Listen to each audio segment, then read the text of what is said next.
On l'a vu, ça circule partout, à Minneapolis, au Minnesota, un agent de la police fédérale de l'Immigration and Customs Enforcement, ça c'est le ICE, c'est bref la police de l'immigration, a commis ce que plusieurs qualifient de bavure grave. L'agent a abattu René-Nicole Good, 37 ans, au volant de son VUS, lors d'un refus d'obtempérer. Avec nous, Yves Francard, président de la Fraternité des policiers et policières de Montréal. Monsieur Francard, bonjour. Bonjour, M. Dutrisac. Merci d'être avec nous. D'abord, quand vous avez vu ces images-là hier, en tant que policier, comment vous avez réagi? Bien, en tant que policier et en tant qu'observateur de ce qui se passe présentement sur la scène internationale et particulièrement aux États-Unis, je pense qu'on assiste à une dérape autoritaire aux États-Unis. Je pense qu'il faut mettre deux choses en contexte. La première des choses, c'est la société dans le monde où il y a plus d'armes en circulation. On parle d'environ 400 millions d'armes à feu en circulation aux États-Unis pour une population de 335 millions. Donc, c'est certain que dans les agissements des policiers, ça a une influence. Ça, c'est la première des choses. La deuxième des choses, à contrario, on dirait qu'on assiste à une militarisation de la société américaine. Vous savez, hier, je regardais aux nouvelles une responsable américaine en entrevue et qu'est-ce qu'on voyait derrière elle? On voyait un militaire ou un policier, le visage caché par une cagoule, à l'arrière d'un pick-up avec une mitrailleuse lourde.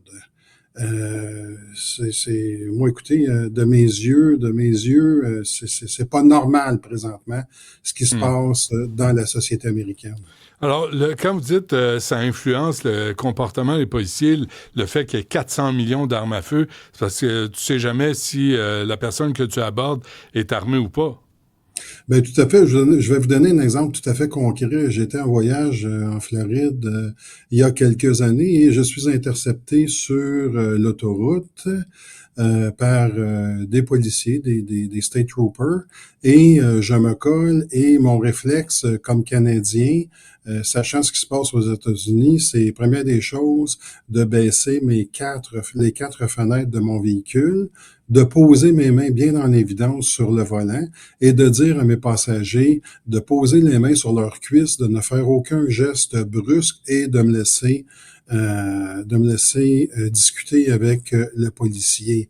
Donc, on voit juste par cet exemple-là, très concret, que des milliers de citoyens canadiens ont vécu la différence entre la société américaine et la société canadienne. Et ça, c'est sans parler de la formation des agents du ICE, comme vous parliez, là. On parle d'une formation de 12 à 15 semaines, dépendamment des fonctions qu'ils occupent, soit l'arrestation, la détention ou l'enquête.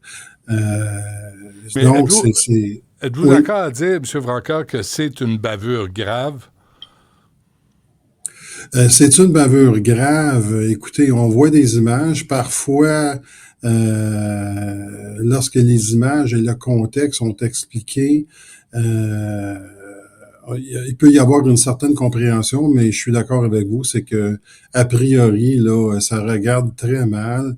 Je regardais hier les réactions du maire de Minneapolis et du gouverneur du Minnesota, et faut se rappeler aussi que la présence de l'ICE leur est imposée par l'administration Trump, des républicains, dans un État démocrate. Donc, c'est très inquiétant présentement ce qui se passe dans la société américaine. Mais il faut ajouter à ça, M. Francard, qu'il y a une enquête pour fraude grave d'un système de garderie puis de repas dans la communauté somalienne. Tim Walz, le gouverneur auquel vous faites référence, et Jacob Fry, le maire de Minneapolis, sont impliqués aussi dans cette mauvaise gestion des fonds publics. Alors, il y a déjà, ça c'est il y a quelques semaines, et s'ajoute à ça ICE qui débarque, et le refus, j'ai entendu une entrevue avec le chef de police de Minnesota, le refus absolu de collaborer de la part de la police locale avec les agents fédéraux du ICE.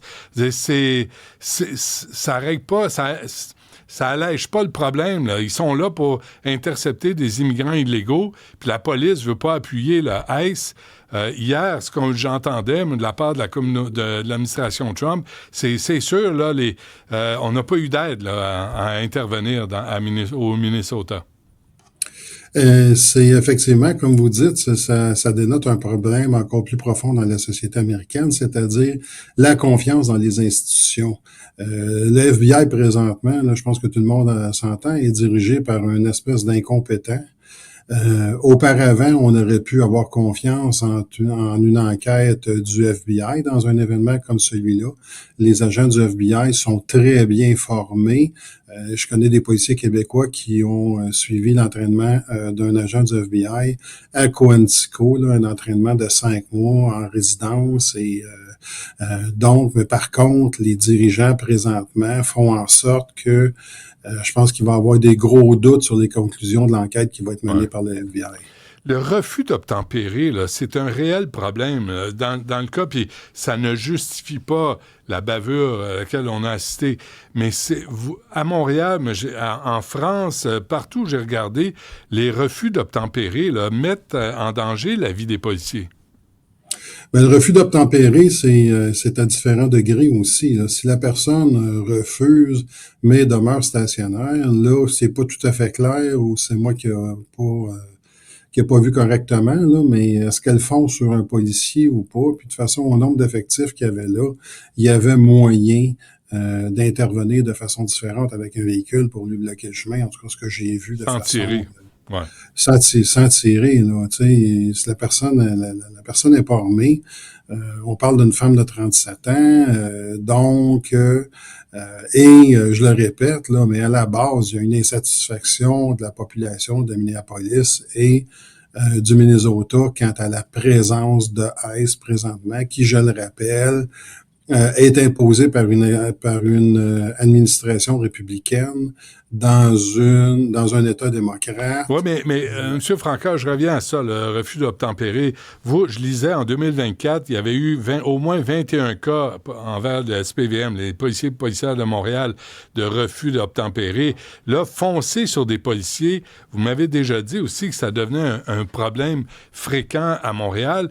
Là, on a vu hier que la mauvaise formation des agents du ICE ont fait qu'il y a une femme qui est morte dans un cas de refus d'obtempérer qui aurait pu être géré autrement. Effectivement, je le répète, ça aurait pu être géré autrement. Un refus d'obtempérer, une personne seule dans un véhicule, c'est pas clair si elle fonce sur quelqu'un Ah oui. ou En pas. plus, ouais. C'est pas clair quels ont été les ordres qui lui ont été donnés à cette personne-là. C'est pas clair présentement, puis l'enquête va le démontrer, si cette personne-là était en infraction ou non. Donc, il y a plusieurs zones grises, là, mais je le répète, a priori, ça regarde de mal et malheureusement, ça reflète présentement l'état d'esprit dans la société américaine. Ouais. Cette réaction-là, on parle de centaines de manifestants, puis on s'était parlé aussi de l'autre cas là, qui a été tué aussi au Minnesota là, par des policiers, mais George Floyd. Mais là, tu dis, notre rapport aux policiers, là, quand vous nous interceptez, puis moi, je vous critique des fois, là, j'ai été intercepté pour une niaiserie, puis je me dis, il me semble que vous auriez mieux à faire.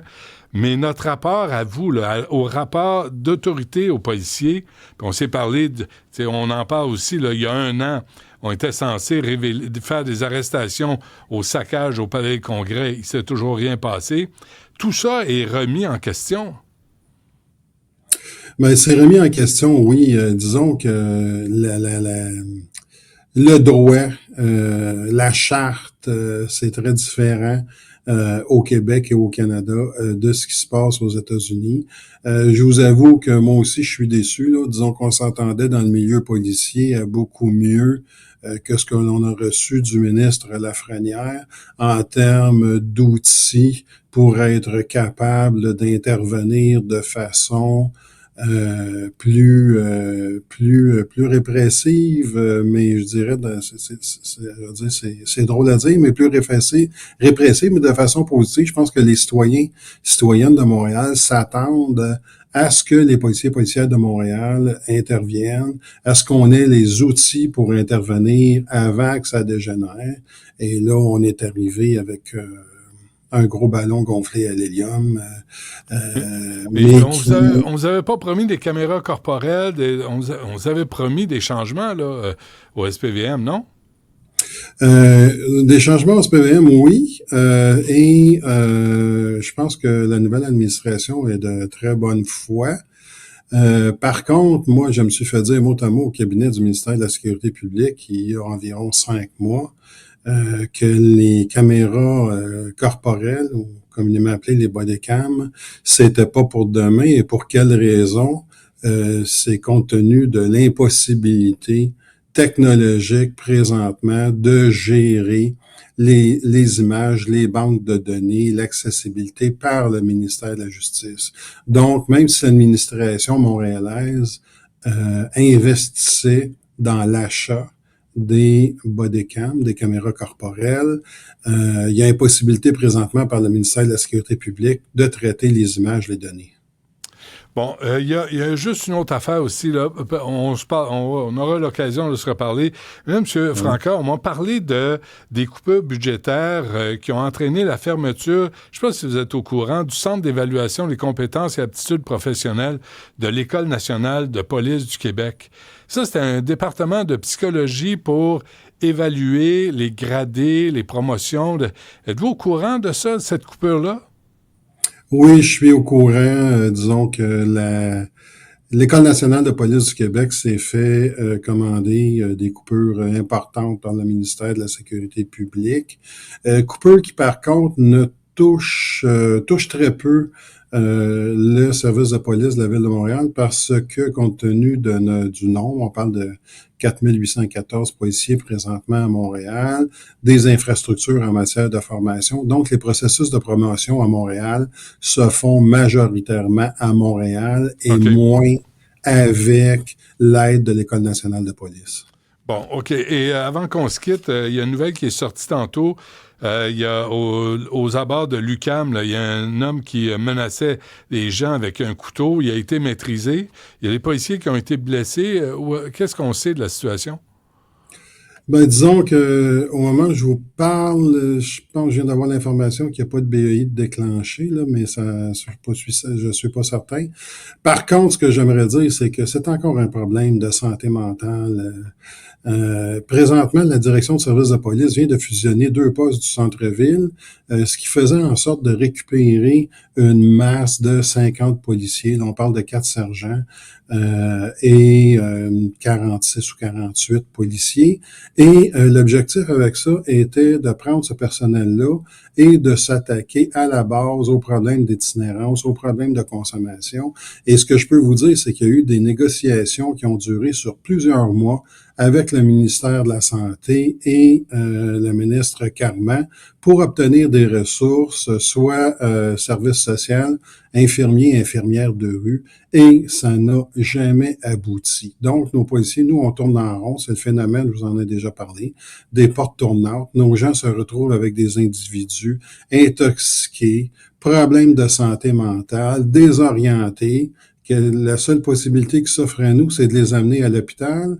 Et pendant que nos policiers sont dans le stationnement à rédiger leur rapport pendant qu'ils ont laissé l'individu à l'urgence, voient l'individu ressortir. Donc, il va falloir que le gouvernement du Québec aussi prenne ses responsabilités.